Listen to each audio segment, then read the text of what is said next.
Alhamdulillah nahmaduhu wa nasta'inuhu wa nastaghfiruh wa na'udzu billahi min syururi anfusina wa min sayyiati a'malina.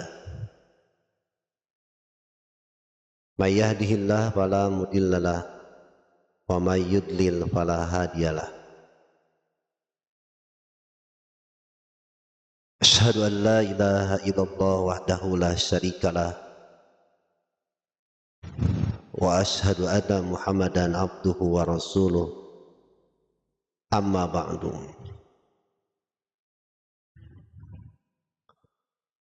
Hadirin ikhwatu iman, jamaah ahli pengajian yang dirahmati Allah Subhanahu wa taala, baik yang ada di Masjid Al-Haq yang berada di kawasan Jalan Adipati Agung, Bale Endah, Kabupaten Bandung,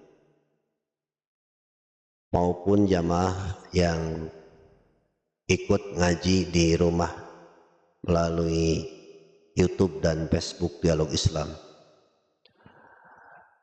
Dengan izin Allah Subhanahu wa taala, alhamdulillah malam ini malam Ahad pertama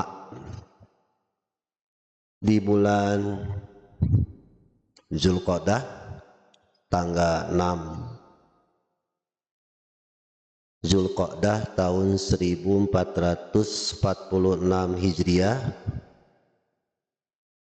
bertepatan dengan hari Sabtu 3 Mei 2025 Masehi. Kembali kita ditakdirkan oleh Allah Subhanahu wa taala bisa kembali melaksanakan salat maghrib berjamaah, wabil khusus di Masjid Al-Haq, umumnya di masjid, di surau, di langgar, di rumah masing-masing. Dilanjutkan dengan kajian ilmu untuk menguatkan iman, keyakinan kita kepada Allah, untuk membersihkan akidah dari kemusyrikan, dari khurafat, dari tahayul, untuk menyehatkan ibadah dari kebid'ahan, dan untuk memperbaiki akhlak perilaku. Jangan sampai kita ahli ngaji tapi akhlaknya seperti bukan ahli ngaji, ahli sholat tetapi seperti bukan ahli sholat. Pantas kalau Al-Quran menerangkan sholat itu berat, ya. Sholat dan sabar itu berat. Wasta'inu bis-sabri was-shalah wa innaha lakabiratun illa 'alal khashiin. Dan hendaklah kamu minta tolong dengan cara sabar dan sholat, karena sholat itu, khususnya sholat dulu ya, pada perintahnya sabar dan sholat, tetapi pada ayat itu disebutnya wa innaha lakabiratun, dan sesungguhnya sholat itu lakabiratun, benar-benar berat. Berat untuk dilakukan, berat untuk menjaga adabnya, adab sebelum sholat, adab ketika sholat, adab setelah sholat, adab setelah sholat berat. Kecuali bagi orang-orang yang khusyuk. Siapa yang khusyuk itu? Alladzina yadhunnuna, yaitu orang-orang yang meyakini annahum mulaqu rabbihim, bahwa mereka akan bertemu dengan Tuhannya, wa annahum ilaihi raji'un, dan mereka yakin kepada Allah akan dikembalikan. Berat untuk sholat tepat waktu berjamaah di masjid. Sholat ya berat aja, jangankan anak-anak gitu, yang sedang belajar. Kadang-kadang kita juga orang tua, berat sekali. Makanya diperlukan kedisiplinan. Kalau gubernur KDM sekarang ada rencana mau menggembleng anak-anak yang nakal melalui barak militer, karena militer dikenal disiplin dari segi waktu, disiplin dari kebersihan, ketertiban, yang sebenarnya kedisiplinan militer itu diambil dari ajaran sholat. Begitu ya, bangun pagi sudah biasa kan, militer itu komandan jam sekian harus bangun, jam sekian harus apel, jam sekian harus siap makan dan sebagainya. Itu semua sebenarnya ada di dalam ajaran sholat, tapi seolah-olah kedisiplinan hanya milik militer. Kemudian kedisiplinan dalam kebersihan seolah-olah milik orang Jepang. Ibu pernah ke Jepang? Belum? Sama, saya juga belum.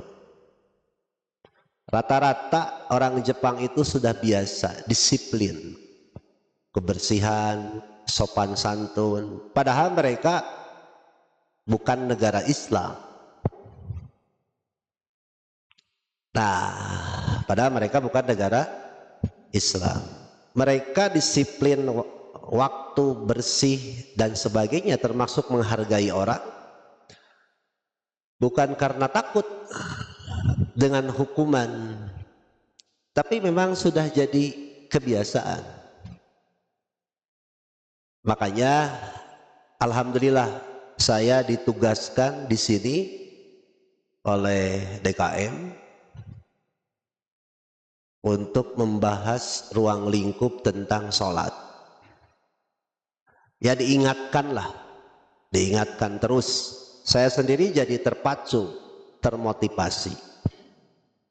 Cirinya sholat benar malah disiplin karena waktu, disiplin kebersihan, ketertiban, kerapihan, kepekaan, kepatuhan, kebersamaan, cirinya. Kemudian ada perubahan tingkah laku, yaitu tanha anil fahsya wal munkar. Salat menjadi imun, benteng pencegah dari dosa besar dan dosa kecil. Yang beres salat, kita akan bertemu dengan pidosaeun. Ya, apalagi kalau senang main medsos. Sekarang ibu-ibu, bapak-bapak semua kalau main medsos sebaiknya berdoa dulu kepada Allah.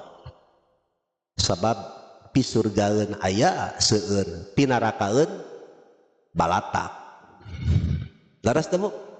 Laras ya. Sami ustad ke. Sami.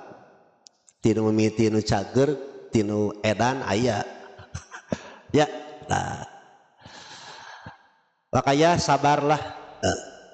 Ya harus sabar. Guru, orang tua memberikan contoh kepada anak-anak. Terutama ya harus didukung oleh pemerintah.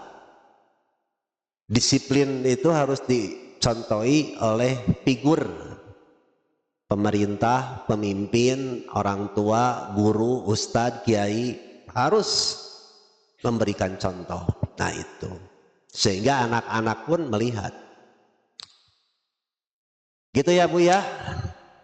Jadi ternyata saya amati kemarin di radio ya, sambil nyetir, ada yang kebakaran jenggot ketika anak-anak nakal mau dikirim ke barak militer, dididik secara militer. Presiden kita pun kan sebelum bekerja, menteri-menterinya itu dididik dulu secara militer, harus sudah bangun gitu. Emang didiknya mulai gitu ya, dimulai dari situ. Sekolah tidak kesiangan, bekerja tidak kesiangan, tugas tepat diawali dengan sholat, gitulah ya. Wayahna itu mah, wayahna sok aja rasakan. Kalau sudah biasa disiplin enak, enak. Baik, sebagaimana yang sudah kita bahas, kajian ulang tentang sholat ini merujuk kepada hanca yang tertunda. Naon hanca teh? Hamid? Hanca bahasan yang tertunda. Kalau nggak salah sudah sampai bahasan tentang mandi ya. Cik eta insinyur Mei leres teh halaman sebadan cek Haji Yek kemana? Oh teka ciri yang namanya Haji Yek cik di dia tuh, jadi dia data apa lah nih ya ngaji. Oh ya bab tayamum menji. Oh sekarang bab tayamum ya. Kumaha cek? Oh, jadi nu bener nu mana? Oh, abi nu bener. Ya. Bagus. Sekarang kewajiban mandi Jumat gitu. Siap. Nanti disambung dengan tanya jawab ya.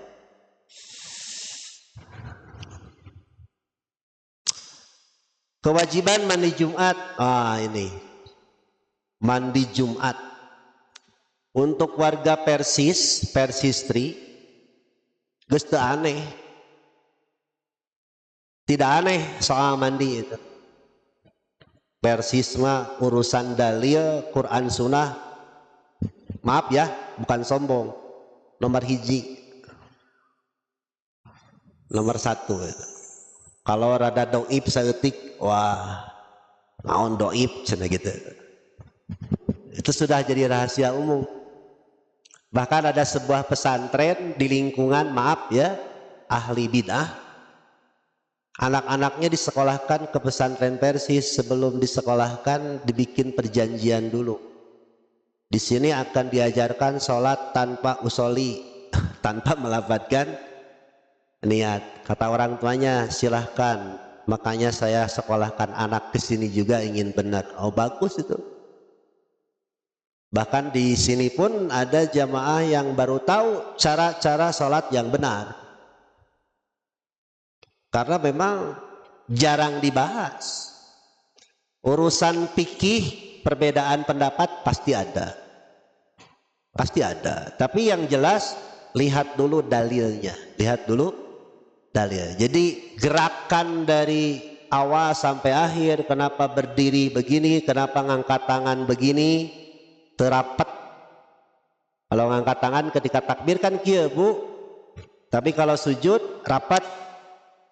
Tahiyat kenapa dilingkar seperti angka 35. Duduk kenapa ada iftiros, ada tawaruk, itu ada dalilnya. Dalil teh aya landasan ilmu secara ilmiah. Bukan fake istilah ahli forensik mah, bukan palsu, bukan ngarang, tapi betul-betul ada dalil. Ini yang diajarkan. Tapi kenyataan untuk bisa mandi, wudhu, tayamum, sholat perlu kedisiplinan. Ya, siap. Kita lihat secara hukum dulu kewajiban mandi Jumat. Yang ada bukunya silahkan dibuka halaman 33. Berlanjut ke halaman 34. Hadis pertama riwayat Al-Bukhari dan lain-lain. Kumabu terjelas? Katinggal tuh? Katinggal. Ngau kaca. Qala Rasulullah sallallahu alaihi wasallam. Rasulullah sallallahu alaihi wasallam bersabda, "Guslu mandi yaumil jumu'ati, hari Jumat, wajibun, wajib, ala kulli muhtalimin, bagi setiap atau atas setiap orang yang sudah dewasa." Jadi budak mah teu wajib mandi, tapi yang sudah ihtilam. Ihtilam teh kalau sudah dewasa. Apa cirinya? Kalau laki-laki sudah mimpi basah. Kalau laki-laki sudah mimpi basah. Tapi kenapa anak kecil di kita disuruh mandi pada hari Jumat? Biar biasa. Ketika dewasa sudah tidak canggung lagi. Dalil yang kedua, riwayat Al-Bukhari juga, qala Rasulullah sallallahu alaihi wasallam, idza jaa, apabila datang ahadukum, salah seorang di antara kamu, al-jumu'ata, untuk sholat Jumat, falyagtasil, maka hendaklah dia mandi. Kita perdalam sedikit Bu ya, diperdalam teh ngarah rada gitu. Teu jiga biasa na dijamahkeun. Gini, hadis pertama merupakan informasi perkataan sabda Nabi sallallahu alaihi wasallam, hanya berita saja. Mandi hari Jumat wajib bagi yang dewasa. Hadis yang kedua berita, tetapi ada semacam perintah. Apabila kamu mau mendatangi sholat Jumat, hendaklah mandi. Itu menurut kaidah bahasa Arab menunjukkan lil amr, sama perintah. Al aslu fil amri lil wujub, setiap perintah menunjukkan kepada wajib, illa madallat dalilu ala khilafihi, kecuali ada dalil lain yang mengubah perintah itu menjadi tidak wajib. Gitu ya. Yang ketiga, qala Abu Hurairah radhiyallahu an, bainama Umar radhiyallahu an yakhtub, ketika Umar sedang khutbah yaumal jumu'ah, pada hari Jumat, iddakhala rajulun, tiba-tiba ada seorang masuk. Faqala Umar, lalu Umar bertanya, lima tahbisuna anis shalah, mengapa kamu terlambat dari sholat Jumat? Nah, Bu, zaman Umar begitu. Zaman Umar begitu. Seorang pemimpin ketika melihat rakyatnya terlambat ditanya, kenapa kamu terlambat? Begitu. Di orang mau kasinggungnya mau ditanya gitu teh. Mun aya pamimpin nanya gitu sok kasinggung. Umar mah waniat. Aya nu keur salat Jumat punya keur khutbah ngobrol. Kamu orang mana katanya? Oleh Umar ditanya. Lalu Umar diberitahu, oh dia bukan orang sini, belum tahu bagaimana cara sholat dan ibadah yang benar. Kata Umar, kalau kamu orang sini sudah saya pukul karena kamu mengganggu sholat Jumat. Gara-gara naon cik? Ngobrol. Itu Umar itu. Al Ustadz Sodikin Allahu yarham, di Pajagalan, saya masih ingat Pak, ketika sedang pengajian subuh dan sedang sholat Jumat, masih ingat karena saya kan tinggal di sana. Ketika sedang ngaji ribut, diam Ustadz Sodikin teh, teneraskeun, tidak meneruskan pembicaraan. Rek nyarek ibu-ibu kumaha hambarnya sieun kasingu. Tapi diantep teh kalah kabeki gandeng, akhirna mah ngaleos we. Apa itu ngaleos? pergi. Satu tah. Dua palili ya, abdi ningali ku mata sorangan ya. Sedang salat Jumat. Ada yang ngobrol itu. Ditunjuk langsung. Dan beliau menyebutkan hadis yang saya sampaikan tadi. Sama, saya juga mengutip dari perkataan beliau. Kalau zaman Umar sudah dipukul, sudah gitu. Nah ini disiplin ya. Seorang pemimpin. Oke, ada orang terlambat, ditanya oleh Umar, kenapa kamu terlambat? Faqala rajul, orang itu menjawab, ma huwa illa an sami'tun nida tawaddatu. Orang itu menjawab, tidak lain aku terlambat ini karena keburu mendengar adzan. Lalu aku tidak sempat mandi dan hanya wudhu saja. Jadi ada orang yang terlambat zaman Umar, lalu dia menjawab, saya tidak sempat pas dengar adzan, tidak sempat mandi, langsung wudhu. Maqala, lalu Umar berkata, alam tasma'un nabiyya sallallahu alaihi wasallam, tidakkah kamu mendengar Nabi? Qala, beliau bersabda, idza roha ahadukum ila jumu'ah falyaghtasil. Apabila diantara kamu mau pergi menghadiri salat Jumat, maka hendaklah mandi. Nah itu. Jadi seorang khotib, ibu, pak, seorang khotib, seorang ustadz, seorang narasumber, itu penguasa penuh di mimbar. Jangan tersinggung. Kalau ditanya, jawab. Kalau ditanya, jawab. Contoh kedua, ini langsung dari Nabi. Ada seorang sahabat namanya Sulaik. Kang Hamid, tegaduh bukuna, daya, teka bagian. Oh iya. Lalu Sulaik itu datang ke masjid, kemudian langsung duduk. Lalu Nabi bertanya, as-salaita, sudah salat belum? Dia menjawab, la, belum. Kum, fasalli, bangun, salat. Gitu. Itulah tugas seorang imam, seorang khotib. Begitu. Jangan tersinggung itu. Kalau memang penguasa khotib mimbar begitu. Nah,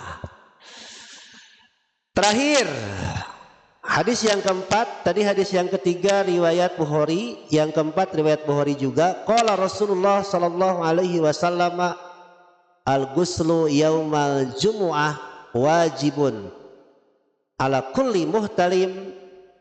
Mandi pada hari Jumat itu wajib bagi yang dewasa, wa an yastanna, dan juga wajib membersihkan gigi, wa an yamassa tiban in wajada, dan wajib mengenakan wangi-wangian jika ada. Ini untuk laki-laki bu ya. Ibu-ibu yang baik harus kerjasama dengan bapak sebagai suami. Ya, terutama pada hari Jumat. Banyak video pendek beredar di medsos. Bagaimana keutamaan mandi hari Jumat, duduk di depan, sholat dan sebagainya. Ganjaran pahalanya wah seabrek. Tahu ganjarannya bu? Ibu mantenya. Karena ibu tidak sholat Jumat. Ibu mah hanya mengarahkan. Ayo anak-anak cepat mandi, kita akan berburu unta, gitu aja. Berburu apa? Unta apa? Unta merah. Kenapa unta merah? Sebab yang sholat Jumat pada jam pertama, duduk di saf pertama, ganjarannya seperti sodakoh dengan unta merah. Orang kaya di Indonesia, di Bandung, dimanapun, belum ada orang yang berkurban setiap tahun dengan unta merah. Kenapa? Untanya tidak ada. Untanya tidak ada. Kedua, mahal. Mahal. Makanya Rasulullah memberikan keringanan untuk namanya apa? Urunan. Apa urunannya? udunan 10 orang maksimal itu. Kalau sapi 7, kalau domba 1. Nah, orang miskin yang tidak bisa berkurban dengan unta merah, dengan sapi, dengan domba, bisa bernilai sodakoh seperti sodakoh dengan unta apabila dia sholat Jumat di saf pertama. Berat tuh eta bu, berat. Takku ibu bantosan dorong.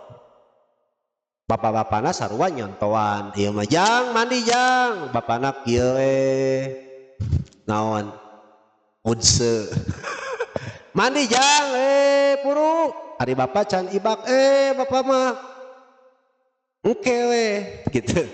Ini perlu uswah, perlu contoh gitu betul ya. Oke, beresnya. Bagaimana kaifiat tata cara mandi? Ini sudah tak aneh di kalangan orang Persis mah. Ya tak aneh. Kita bahas sekarang kaifiatnya. Payek tenunutan payek. Mana payek? Pojok. Tadinya payek lah. Kang Hamid mah ditanya teh kalah ka hehehe. Payek kunaon rieuet? Oh, teu bilih rieuet. Aduh digamis Alhamdulillah reng saya umroh ya. Sareng itikaf ya. Alhamdulillah itikaf 10. Lanjut ya. Bagaimana sekarang cara mandi Jumat? Mandi Jumat itu sama seperti mandi janabah. Mandi Jumat itu sama seperti memandikan jenazah. Ya, makanya di dalam hadisnya kita baca. Hadis yang pertama riwayat Al-Bukhari. Qalat Aisyah radhiyallahu anha berkata, kana Nabi sallallahu alaihi wasallam, adalah Nabi idza tasala minal janabah, apabila mandi karena junub. Sudah dibahas ini. Bada'a, beliau mulai faghsala yadaihi, mencuci tangannya, summa yudkhilu asabi'ahu fil ma', lalu memasukkan jari-jari tangannya ke dalam air. Jadi sebelum memasukkan tangan ke dalam air, cuci dulu di luar. Cuci dulu di luar. Fayukhallilu biha usula sya'ri, lalu beliau menyela pangka rambut. Naon ibu menyela teh? Kieu tah. Mencek bahasa Sunda nama naon? Diangir, dikeramas. Kieu eta teh enakeun. Kopiah deui bisa disebut preman. Alam saya kalau. Tsumma yasubbu ala ra'sihi salasa ghurafin, kemudian beliau mencucurkan air di atas kepalanya 3 kali cedukan. Biyadaihi, dengan 2 tangannya. Summa yufidu ala jildihi kullih, kemudian meratakan air ke seluruh kulitnya. Di sini Bu, Pak, disebutkan nggak pakai sampo? Tanya. Berarti kenging teu disampo. Kenging. Teu kudu disebutkeun nu kitu mah. Ari zaman Nabi aya sampo. Bisa jadi aya ngan jenisna benten. Ibu kapungkur mah zaman urang baheula geuningan di Sunda lain ku sampo. Pak Haji kunaon Pak Haji? Tajarami. Hiji deui. Taneuh naon? Taneuh korang. Teteh sae. Ayeuna mah kariweuh-riweuh ku taneuh tinggal ku sampo. Pek bae eta mah nu kitu mah teu kudu diterangkeun geus pada apal. Nu penting mah cai we heula. Kan lamun ditakdirkeun, kalau ditakdirkan ya, tidak ada sampo hanya dengan air, tapi ieuna dikieu-kieu tah. Kecuali yang rambutnya panjang. Kalau yang rambutnya panjang cukup dikucur saja. Kan ada laki-laki yang rambutnya panjang sakieu aya nya. Kalau perempuan, apalagi perempuan itu diikat saja, nggak usah diurai gitu. Lanjut, tata cara yang kedua, qalat Maimunatu, kata Maimunah radhiyallahu anha, istri Nabi juga, anna Nabiyya sallallahu alaihi wasallam, adalah sesungguhnya Nabi, iktasala minal janabah, beliau mandi karena janabah, bagosala parjahu biyadihi, lalu mencuci kemaluannya dengan tangannya. Nah, yang tadi mah nomor satu tidak mencuci kemaluan, tetapi kalau di sini awalnya mencuci kemaluan dulu. Summa dalaka bihal haid, kemudian menggosokkan tangannya pada dinding. Ibu ulah ibunya ada, ibu mah terjemahannya, tapi bisa ngajarkan mandi kudu gitu. Lalu si tangannya digosokkan ke dinding. Summa gosalaha, kemudian dicuci. Summa tawaddoa, kemudian berwudu. Wudu ahulis sholah, seperti wudu mau sholat. Palamma parogo min guslihi, selesai mandi, gosala rijlaihi, lalu beliau mencuci kedua kakinya. Ibu lamun disebutkan kaki jeung roromeheunana. Naon roromeheun teh? Perpecahan antar suku. Ibu nanti kalau ngajarin mandi seperti itu, termasuk ibu juga mandinya seperti ini. Naon Ustadz sababna setelah mencuci kemaluan, maaf ya, digosokkan ke naon? Ke tembok. Nya dinding tembok temni beda seutik wae benih. Bu, dinding tembok. Dinding.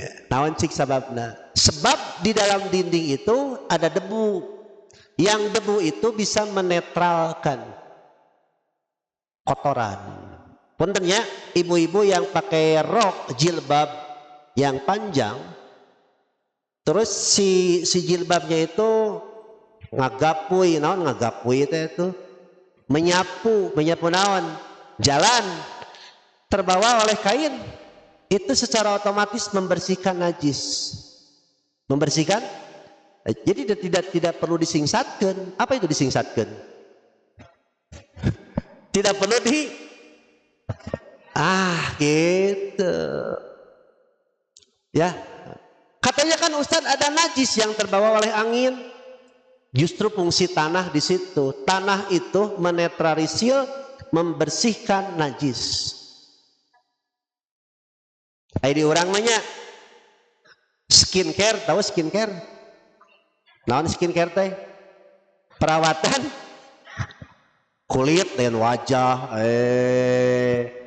Sieunnya beungeut teh kanaonan? Kadebuannya, kena debu teh takutnya. Oh, padahal itu teh membersihkan. Serius? Nah ya, cara yang kedua seperti itu. Jadi cara yang pertama boleh langsung. Jadi tangan dulu, kemudian langsung ke kepala, langsung meratakan air dari ujung rambut ke ujung kaki. Cara yang kedua mah kemaluan dulu, tangan, lalu wudu seperti wudu mau sholat. Jadi sah. Kalau tidak wudu dulu sebelum mandi, itu sah mandinya. Gitu udah. Terakhir terhadap ngesan. Dalil yang ketiga gitu. Ia bisa parahodoi we cara-cara ibab. An Aisyata, dari Aisyah radhiyallahu anha, karena Rasulullah sallallahu alaihi wasallam, adalah Rasulullah idza tasala mina janabah, apabila beliau mandi karena junub, yabda'u, beliau mulai fayaghsilu yadaihi, mencuci dua tangannya, summa yufrigu biyaminihi ala simali, kemudian mencucurkan air dengan tangan kanan ke tangan kiri, fayaghsilu farjah, lalu mencuci kemaluannya, Summa yatawaddo, kemudian beliau berwudu, wudu ahli salat, seperti wudu untuk salat.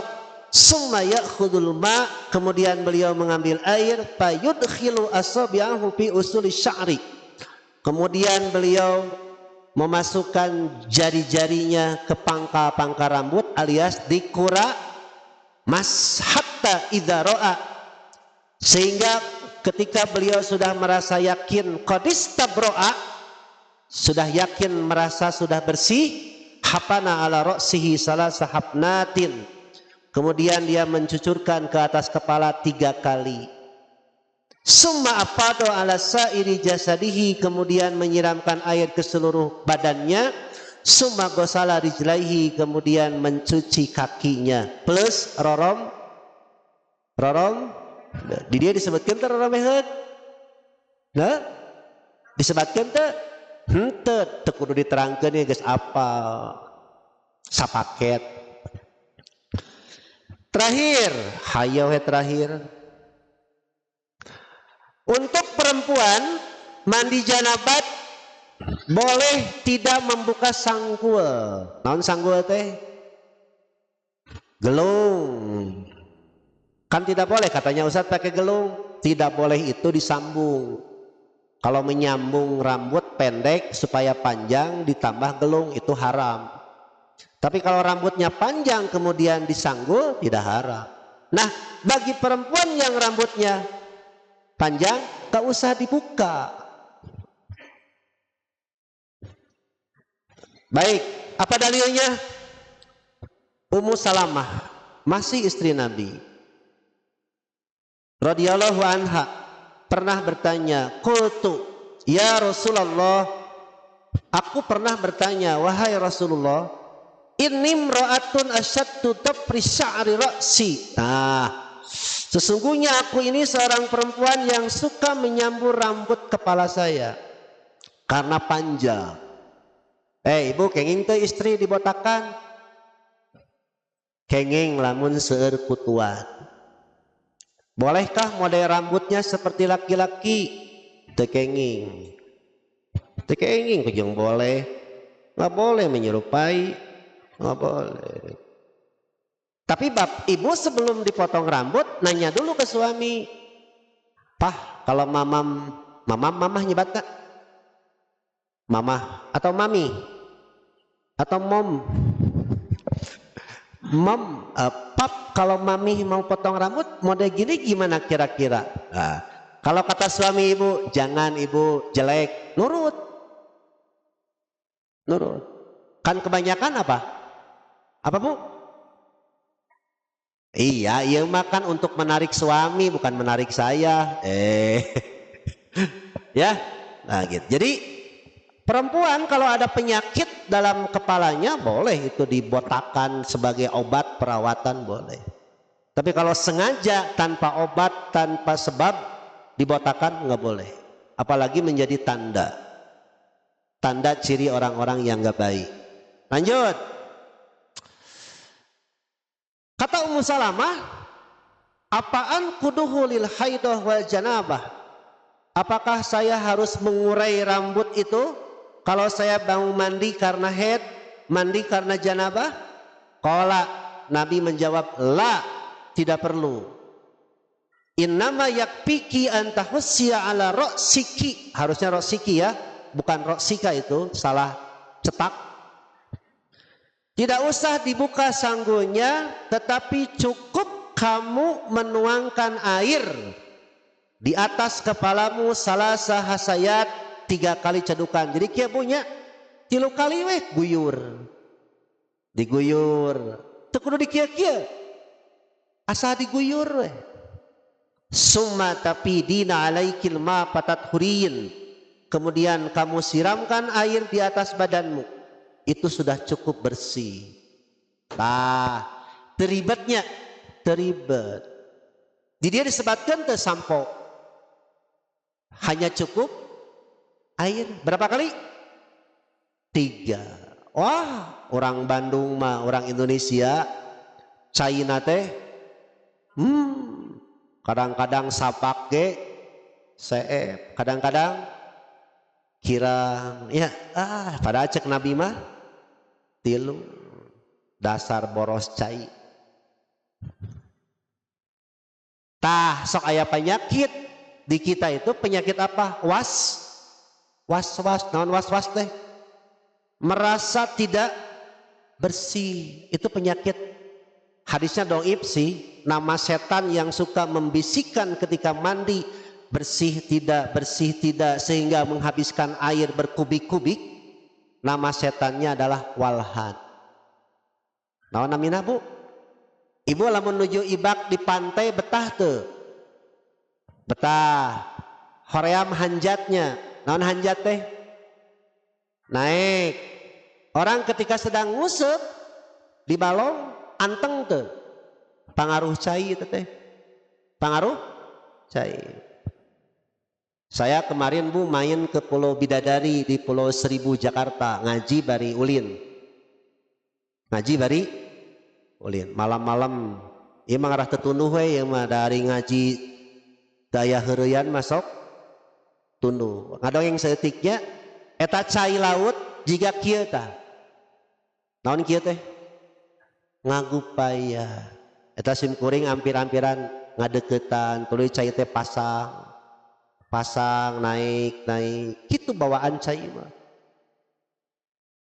sakapeung masuk rada sieun karena nginep si cai teh sieun pasang asup ka penginapan jadi Pak Yek lamun Pak Yek ningali cai bawaan teh hayang betah sok lamun di cai sanu panglilana di cai rek lalaki rek istri biasanya betah di cai ya oke. Terakhir nah ini baru terakhir an Abi Hurairah anna Rasulullah sallallahu alaihi wasallam qala manik tasala yauma jumuah kusla janabah ta ieu Pak Yek nu tadi teh summa roha paka'anna ma qarraba badanah siapa saja yang mandi Jumat seperti mandi junub lalu pergi Jumat tak ubahnya telah berkurban dengan seekor unta dengan catatan di awal datangnya bukan di akhir ya ini perlu perjuangan perlu contoh komo lamun dicontoh anak ku pamimpin kabayangnya Hamid itu terus Hamid amin teh bayaknya kabayang gubernur wali kota teh nyarontoan lurah camat RW RT geus ngajalajar di mana Bayun tapi dah abot perlu perjuangan untuk bisa disiplin itu ya baik itu sebagai materi hanca kemudian kita sambung dulu kita selang dulu dengan pertanyaan baik mau nanya atau nanti nanyanya bebas ya sok ono ieu heula siap istri batasan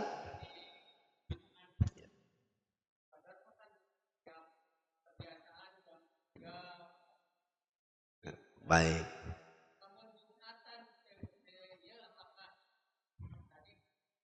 siap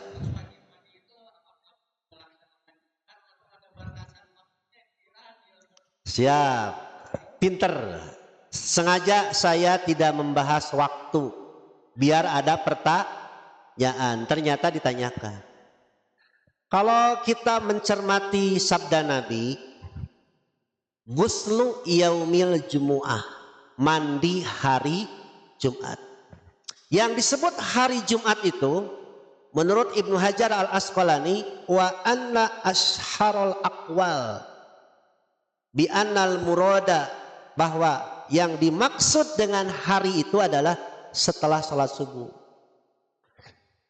Jadi kalau bapak-bapak mandi Jumatnya jam 3 Janari, apa jam 3 Janari teh? Dini hari, maka pada hari Jumat mandi lagi. Kartos. Atuh seueur cai tadi bumi. Ai seueur mah tong seueur alasan. Abdi ge osok gitu jam 3 terus biasa ibak kan Pak Haji mah nya sudah biasa mandi jam 3 seger dikuramas. Kemudian pas hari Jumat mandi lagi aja mau naon.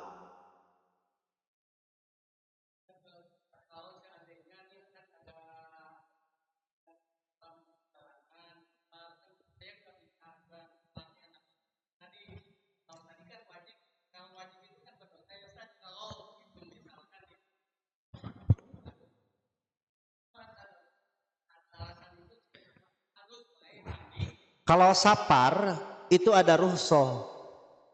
Apa rukhsahnya? Tayamum. Jadi rukhsah keringanan tayamum itu bukan hanya karena tidak ada air, tapi justru karena saparnya. Gitu. Selesai. So. Sabar ada menit deh, sabar menit. Angkewenya 2 menit deh kita adan isya. Ya, adan isya. Insya Allah nanti setelah salat isya dilanjutkan ya. Bagus Pak Yek. Matak abdi naroskeun Pak Yek teh kitu. Da itu ceneneng mah teu wantuneun. Kumak-kumet we di tukang daeraheun. Nuhun ce. Jadi catat bulan depan cirian. Hal-hal yang berkaitan dengan toharoh. Ya. Kita break dulu untuk adzan salat isya. Ya. Alhamdulillah, baik kita lanjutkan. Dan anak-anak tolong tertib ya.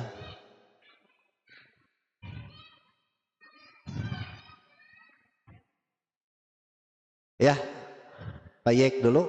Mau lanjut Pak Yek? Sap. Siap.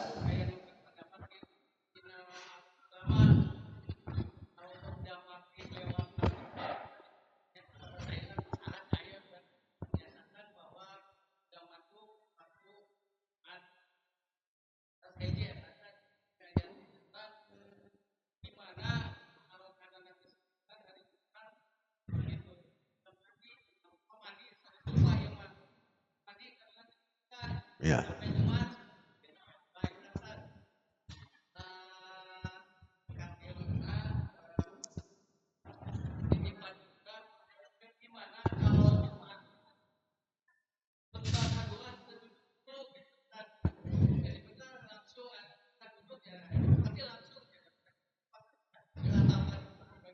Ya.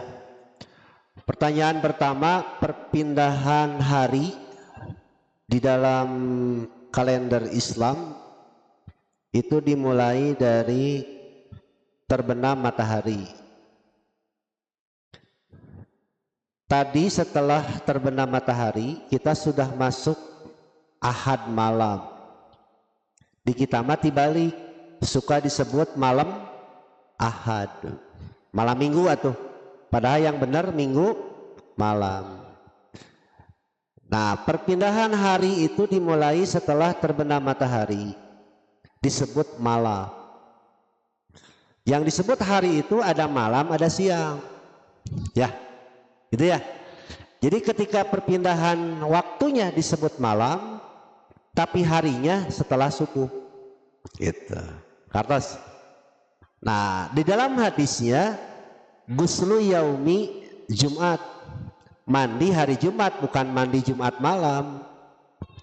Kartos. Mandi hari Jumat, bukan mandi Jumat malam. Atau mandi malam Jumat. Kartos deh. Sami teh mandi malam Jumat dengan mandi hari Jumat. Beda.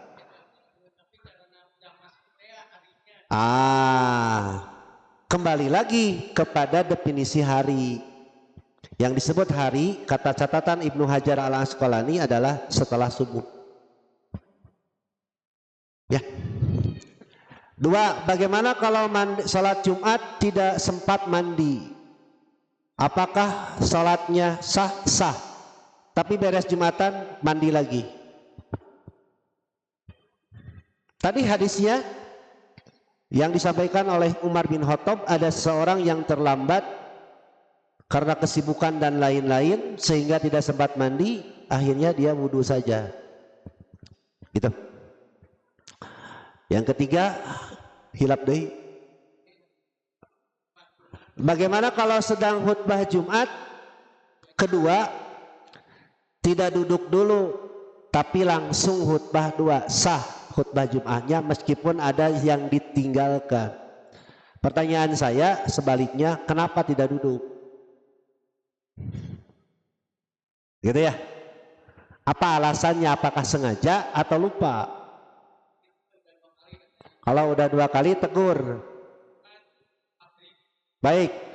Kalau tidak ada kursi masih mending, jongkok non hesena tuh. Yang penting ada jeda antara khutbah pertama dengan khutbah kedua. Kenapa duduk dulu? Kan istirahat. Berapa lama? Tidak ada dalilnya. Berapa menit istirahat? Itu ya Pak. Ada jeda, cuma alasannya kenapa? Kalau tidak duduk, alasannya apa juga harus ditanya dulu. Ya. Secara hukum khutbah Jumatnya sah. Iya, menjadi ketentuan meskipun tidak wajib. Makanya di kita sudah biasa disediakan kursi. Tapi ketika khutbah Idul Fitri, Idul Adha tidak disediakan. Ya, karena khutbahnya sekali. Terima kasih Pak Haji, Pak Haji Yek. Mudah-mudahan bisa itikaf lagi. Lanjut. Ada lagi di sini? Kalau tidak ada di HP saya. Oke. Yang tadi terpotong dengan sholat Isya. Bismillah, kalau kondisi junub tapi sapar, bolehkah mandi janabatnya tayamum? Boleh. Bagaimana caranya Ustadz? Belet. Tayamum pira oge. Pluk. Sekali langsung ke wajah atau tuk. Tiup langsung ke wajah lalu ke punggung tangan gitu. Timbul perasaan jari jipen. What itu jari jipen? Merasa kurang. Itu mah perasaan. Agama bukan perasaan, dalil. Hebatnya agama itu. Di antara mujizat Nabi yang diberikan oleh Allah Subhanahu wa taala adalah waju'ilat liyal ardu masjidan wa tahura. Setiap keping bumi waju'ilat liyal ardu masjidan wa tahura, setiap keping bumi bisa dijadikan tempat sholat dan tanahnya bisa membersihkan. Tayamum membersihkan najis anjing kunaon? Kutana. Membersihkan kotoran najis yang terbawa oleh pakaian? Kutana. Namun jelema geus bau. Naon ibu bau tanah teh? Bau tanah itu apa? Tareh maot ya. Cuk eta mah istilah orang Sunda ya. Bau tanah. Maksudnya tidak boleh kita ngomong begitu. Maksudnya bau tanah itu sudah tua tapi teu euih-euih. Naon teu euih teh? Tidak eling-eling. Teta harita geus bau tanah. Kuduna geus kolot mah naon di pikiran teh bagaimana supaya mati husnul khotimah, punya investasi di akhirat 3, sedekah, ilmu, anak. Itu kan menikmati hasil jerih payah, healing geus kolot teh. Nikmati hidup teh mah kalah kakerung kene geus kolot teh. Kerung capeknya. Pepatah Arab mengatakan manis tapada sagiran istaraha kabiran. Siapa yang sibuk di waktu kecil dia akan istirahat di waktu kaya, di waktu tua. Pertanyaan berikutnya masih dari orang yang sama, tidak akan saya sebutkan namanya, bisi heboh. Kalau Pak Yekma sebutkan dah ya Pak Yunun. Cuma tadi tidak ada mic wireless, Bang Irman tolong nanti mic-nya ya biar kedengaran. Apa yang dimaksud dengan menyerupai laki-laki dibotakan? Ya, Nabi melaknat laki-laki menyerupai perempuan dan Nabi melaknat perempuan menyerupai laki-laki. Satu, penyerupaan dari sisi pakaian. aksesoris. Aksesoris naon? Yang nempel-nempel itu tambahan rambut. Rambut. Kalau warna ada warna itu ada beberapa macam. Ada warna untuk laki-laki, ada warna untuk perempuan. Ada enggak laki-laki yang senang warna pink? Ada. Cuma ada warna pink yang khusus perempuan, ada yang warna pink tidak khusus untuk perempuan, artinya bisa semua. Nah, kembali kepada potongan rambut. Kalau nanti ibu mau potong rambut, modelnya jangan seperti laki-laki. Kedua, sebelum dipotong rambut ngaca heula. Naon ngaca teh? Ngenteng, cik pantes teu. Geus kitu suraseri. Sora ngan ari urang jelema lain gitu. Termasuk dicat ya, cat rambut itu diperbolehkan. Cuma sekali lagi sebelum dicat rambut ngaca heula. Kemudian bahan catnya harus bisa menembus air. Jangan sampai lewat. Termasuk skincare kalau ada bahannya yang tidak menyerap air itu wajib digosok dengan hamplas. Maksud nama dibersihan. Skincare da zaman abdi baheula mah skincare teh cukup we sareko haji atuh. Nu hargana 650 geuningan. Anu pas dipake teh jiga meong. Meong naon? Ayeuna mah aya skincare segala. Budak abdi ngawe Pak, bedak abdi tos CF transfer. Aduh curang. Henna teh naon? Nggak apa-apa itu pakai henna terus pakai naon itu Bu pun pamengket di dia teh cela itu nggak apa-apa, cuma sebelum pakai cela ngaca heula ari urang pantes teu gitu. Bang Irman sudah kasep sakitunya teu kudu di kukumaha deui, original natural kasepna teh geus teu kudu dirobah-robah deui.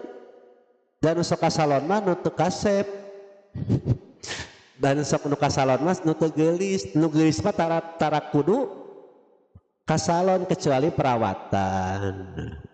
Boleh ya. Yang ketiga, ini dibotakan atau tidak. Nah, dibotakan itu karena apa? Kalau tren orang-orang nakal sekarang dibotakan, lalu kita nggak boleh supaya tidak dianggap orang nakal. Lagi tren sekarang orang-orang nakal dibotak, lalu kita dibotakan tanpa sebab akan jadi tuhmah, tuduhan yang tidak baik. Jadi bukan masalah gondrong dan botak, apakah ini menjadi syuhroh? Syuhroh itu ciri khas baju kebesaran orang-orang nakal, termasuk maaf. Punten ya Kang Hamid nganggo kopiah. Naon teh ngaranna teh? Kopiah naon teh ngaranna cek urang mah? Kopiah hajinya. Awas, jangan sampai mirip seperti pendeta, pastor Yahudi dan Nasrani nyencele di dia. Ulah tah kamari juragan paus waktos mod. Waktos sate acan pupus kan ngangge resep kitunya nempel di dia tah. Tah kitu mah teu nanaon. Ya, insyaallah. Kemudian ini sudah masuk ke pertanyaan dapur, mungkin untuk meyakinkan saja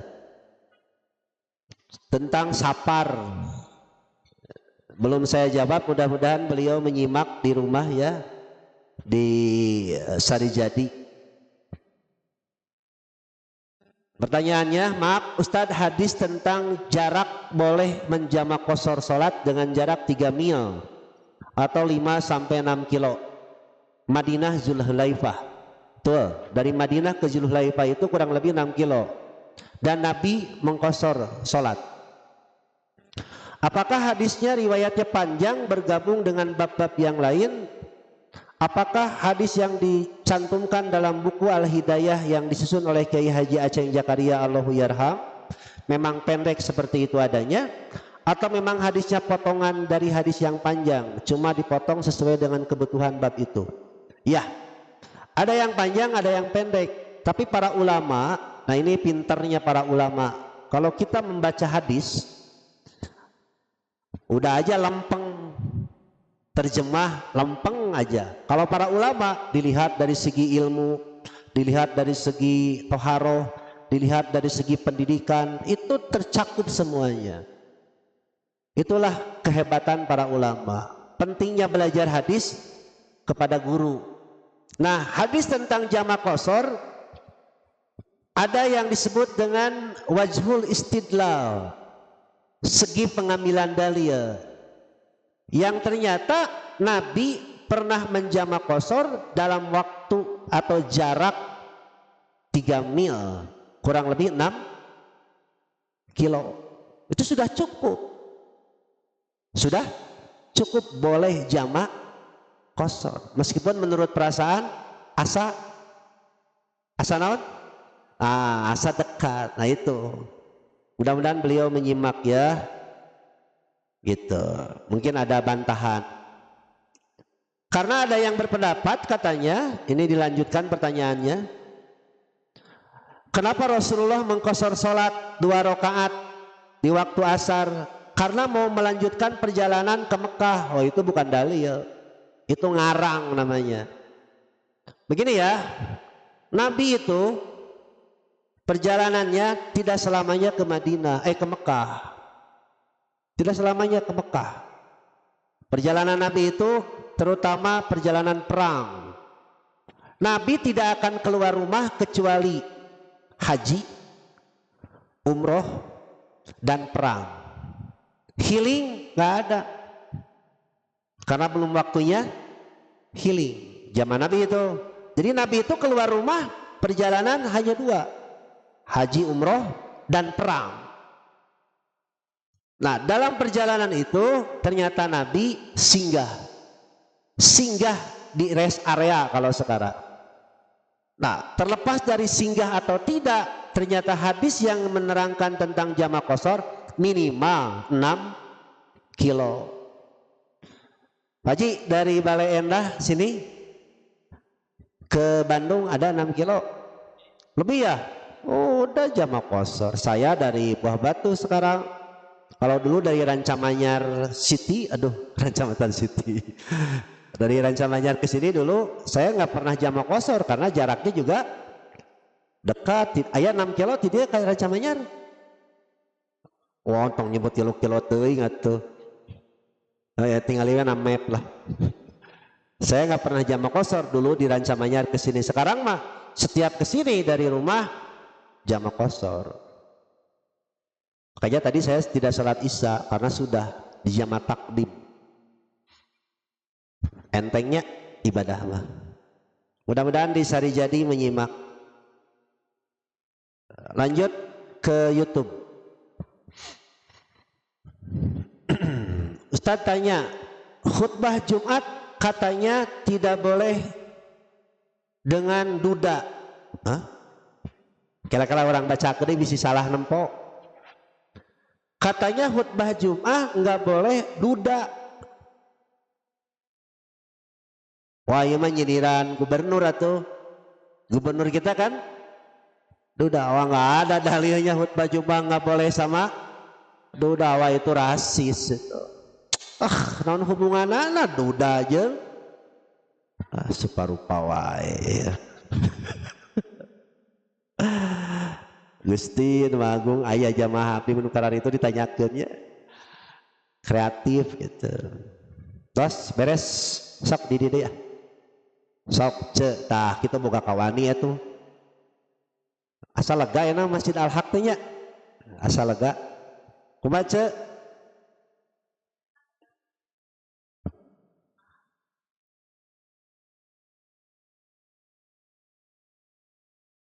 Ya.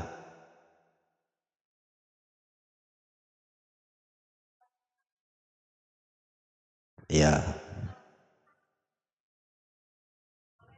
Ya.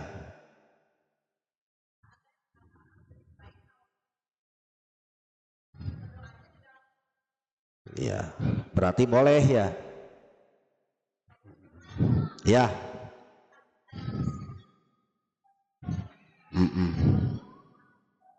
Siap. Pertanyaan yang kesekian kali, mudah-mudahan jadi ilmu untuk semua.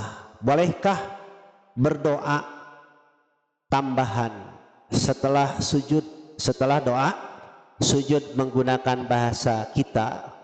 Jawabannya boleh, tetapi dengan catatan jangan mengganggu orang lain. Makanya tepat tadi, boleh di dalam hati, sebaiknya jangan mengganggu orang lain. Rasulullah mengatakan begini dalam peristiwa ketika sedang itikaf. Jadi kia dongeng nate dongeng nate kudu aya asbabul kurunyung. Naon asbabul kurunyung teh? Sebab-sebab adanya hadis itu. Ketika Nabi sedang itikaf, lalu Nabi keluar dari kemah. Kemah teh naon? Ya, tenda. Setelah itu Rasulullah berkata, ya, kata Rasulullah itu,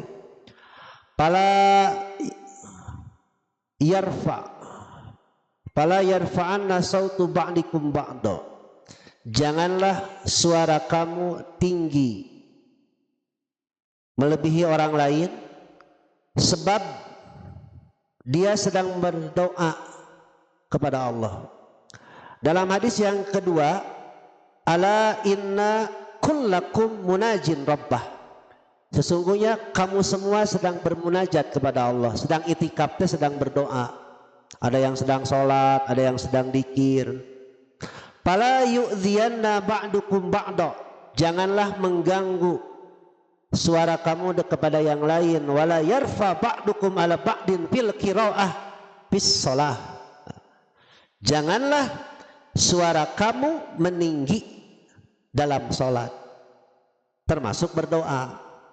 Jadi tong tarik teuing, ya Allah abdi teh loba hutang, ya Allah abdi teh boga salaki teu ecreug, cik cing salehkeun ceuk nu gigireunna teh, ya Allah sarua abdi jiga si eta boga salaki teh can ecreug. Kumaha lamun kitu? Jadi ngaganggu. Jangankan dengan bahasa sendiri, dengan bahasa kita, bahasa Arab atau bahasa dari Nabi, jangan terlalu keras.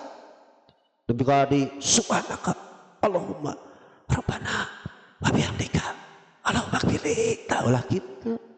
Biasa we, asa ada gerakan bibir, jangan balem, jangan rapat, tapi ada gerakan. Dari mana taunya ada gerakan? Bittiro bilih yatihi. Nabi kalau sholat sir, janggutnya bergerak. Kalau janggutnya bergerak berarti bibirnya bergerak, bukan balem. Termasuk tahiyat ulah kieu, bibirna gerakkeun. Kalau bibir bergerak, jenggot bergerak. Kita dari mana taunya bahwa sholat sir Nabi itu ada desisan, janggutnya bergerak. Bit tirobilih yatihi, itu direkam oleh para sahabat. Janggut Nabi bergerak, telunjuk Nabi bergerak, direkam. Setelah direkam disampaikan. Jadi ulah lalawora. What itu lalawora? Jangan gegabah. Segala tindak laku Nabi yang berkaitan dengan ibadah direkam, dan itu jadi hukum bagi umatnya. Jadi kalau punten Pak Haji ya, kalau Pak Haji atau Ibu sedang sholat sir, duhur, asar, apalagi? Udah ya, duhur dan asar. Itu kalau disirkan, jangan balem, menyakio.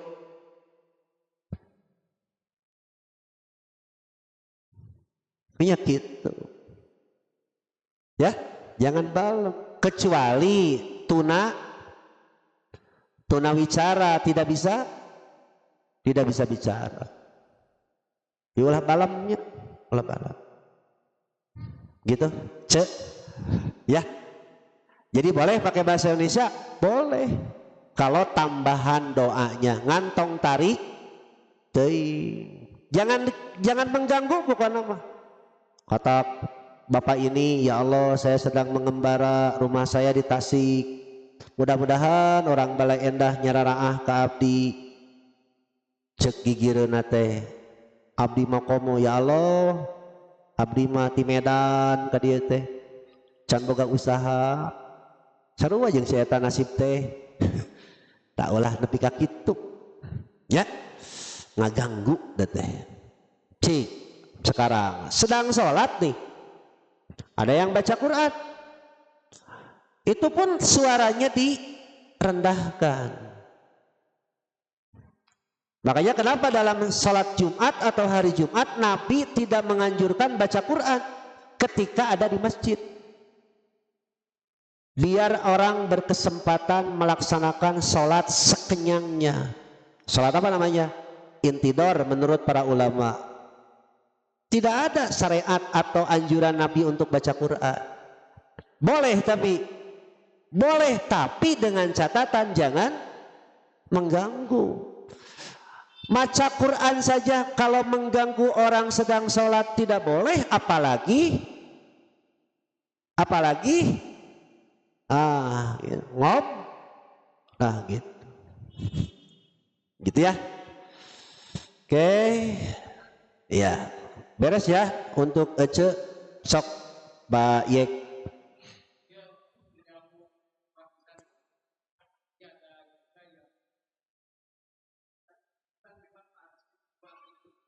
Baksiru ya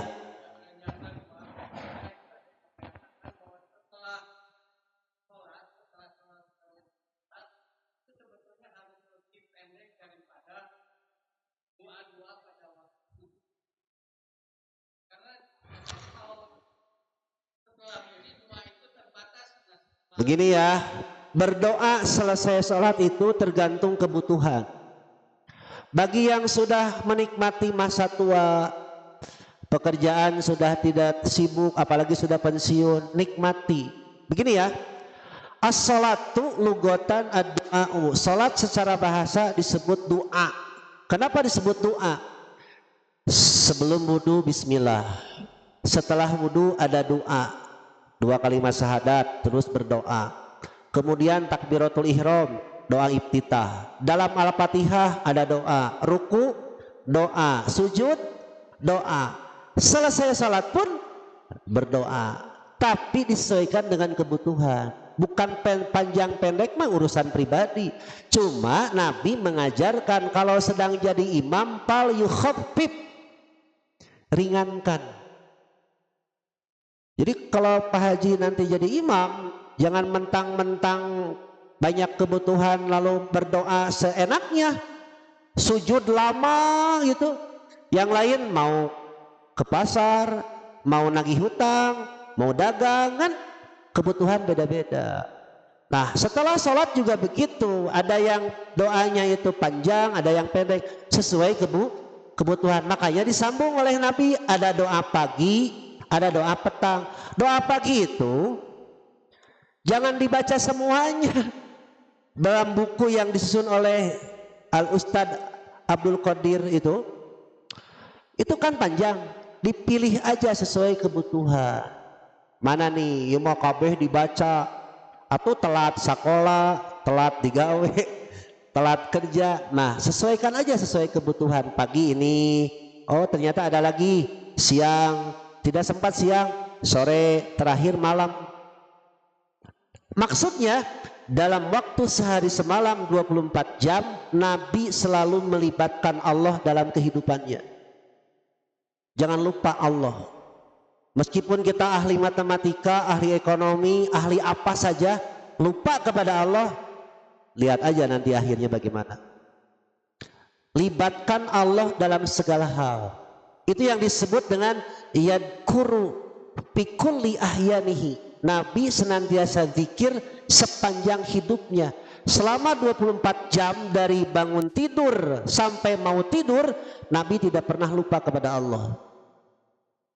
Mau buka toko cat, bismillah, ya Allah mudah-mudahan dagangan ini diberkahi, yang menjaganya jujur, sholatnya benar. Itu mau pakai mobil, dikir tuh, dikir bismillah keluar di rumah teh bismillah tawak. Kalau tuh pas duduk di mobil Bismillah majreha wa mursaha mun apal. Aya deui sebelumnya Bu, nih Nabi ya kalau naik kendaraan Bismillah majreha, takbir dulu 3 kali, Allahu Akbar, Allahu Akbar, Allahu Akbar, Subhanalladzi sakhkhara lana hadza wa ma kunna lahu muqrinin, terus dibaca. Kemudian ketika jalanan naik Allahu Akbar, ketika jalanan turun Subhanallah. Kumaha mau naik tangga? Naik tangga kan naik Allahu Akbar ngadeg-deg dasieun labu, pas turun Subhanallah. Datang ke rumah dibaca lagi tuh, datang ke rumah dari healing dari mana saja Subhanalladzi sakhkhara lana hadza, dan seterusnya. Lalu ditambahkan aibuna taibuna hamiduna ila rabbina lamunqalibun. Ya Allah, alhamdulillah kami sudah kembali, mudah-mudahan kembali kami dalam penuh ketobatan.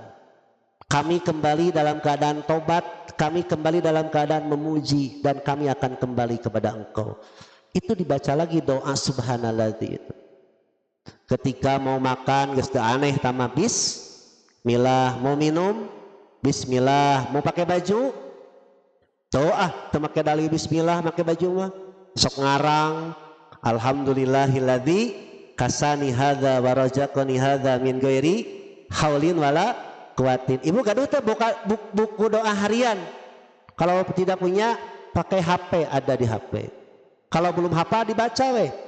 Subhanalladzi sahorona lana. Naon itu teh ciri. Banyak itu ngadoa. Itu naonnya? Tah. Karena kalau tidak biasa pasti keluar kata-kata kotor. Sedang macet, alhamdulillah macet bisa sare gitu. Ibu tahu lampu merah terlama di kota Bandung? Eta bisa akad nikah didinya mah. Bisa akad nikah, bisa sebatang, eta stopan buah batu kirson. Nah, aduh, eta mah lamun siap-siap we didinya mah. Leuheung nu kana mobil mah di AC, watir mah nu naik motor tuh pakai sarung tangan, geus genep menit teh. Tapi bagi orang yang ingat Allah, alhamdulillah meskipun panas menterang. Itu maksudnya yadkuru inda kulli ahyanihi. Terus Nabi mau tidur, ibu, Nabi mah tidur itu beradab. Apa beradabnya? Dibersihkan dulu tempat tidurnya. 2, wudu dulu. 3, baca Al-Falaq, An-Nas, Al-Ikhlas, ayat kursi. Kemudian mengusapkan ke seluruh anggota. Beradab Nabi mah kalau mau tidur itu tidak langsung. Tapi ini catatan ya, tidur malam. Kalau tidur siang tidak ada dalilnya Nabi wudu dulu. Karena biasanya tidur mah di mana-mana ge malam. Ibu biasakan ya. Bagaimana Ustadz kalau ibu sudah wudu, sudah berdoa, tapi bapana barudak mah-mahan? Apa itu mah-mahan? Ngasih kode. Layani dulu, setelah dilayani wudu deui gitu we, non hesena tuh nih belet-belet deui. Ya, oke. Itu Nabi senantiasa berzikir kepada Allah sepanjang hayatnya, bukan begini. Tiap kemana-mana bawa tasbih, jeung tamu, tuh lagi kieuan, tamu-tamu, iya kadieu kemana karep, nah itu tidak khusyuk. Nah itu yang dimaksud Nabi zikir dalam sepanjang harinya. Makanya dibagi-bagi, ada pagi, ada siang, ada petang, ada malam. Pokoknya mah libatkan Allah we. Dan zikir yang paling ringan adalah subhanallah wa bihamdihi. Itu zikir yang paling ringan. Dan menurut Nabi itu bisa memberikan kekuatan meskipun kita tidak punya ART, tidak punya apa-apa. Itu tersugesti dengan zikir itu. Ngandi urang mah lamun aya ngobrol subhanallah wa bihamdi, oh saya teh nama ngobrolna kitu cenah euy. Rada-rada naon? Rada-rada religi gitu ya, subhanallah walham. Tapi di WC mah teu kenging ibu, berusut subhanallah tekut tuh. Paling refleks alhamdulillah ya Allah lancar kamari mah mengpet sekali-kali mah pek. Oke, terakhir tahun itu Ustadz naros sholat sendirian selesai Al-Fatihah tidak perlu baca amin. Wah, dosa itu. Kalau kita selesai Al-Fatihah tidak baca amin, itu dosa itu. Wajib hukumnya membaca amin ketika sholat selesai Al-Fatihah. Tapi tidak ada dalilnya selesai sholat baca Al-Fatihah diiringi dengan amin. Bibarokati. Oh, dalilna beres maca Al-Fatihah di luar sholat baca amin. Amin itu artinya ya Allah ijabahlah doa kami, ya Allah kabulkanlah permohonan kami. Cuma kita kurang puas, sok ditambahan amin ya Rabbal alamin, aya deui amin ya mujibas sailin. Padahal amin teh hartina teh ya Allah kabulkanlah doa kami, sudah cukup. Karena biasa perasaan kurang, wah amin tambahan deui Allahumma amin amin amin amin amin amin amin. Aya deui amin aral. Tahu amin aral? Karena ustadznya ngadoanya terlalu panjang, aminlah. Nah itu teh amin naon? Ara. Saya kemarin tadi pagi ke Garut menikahkan santri saya Iqbal ya. Bang tahu Iqbal ya? Kata IO-nya datang. Ini Ustaz Ansor? Iya. Nanti dalam acara seserahan jangan terlalu lama, 7 menit aja. Ayo nggak apa-apa. Memang harus begitu.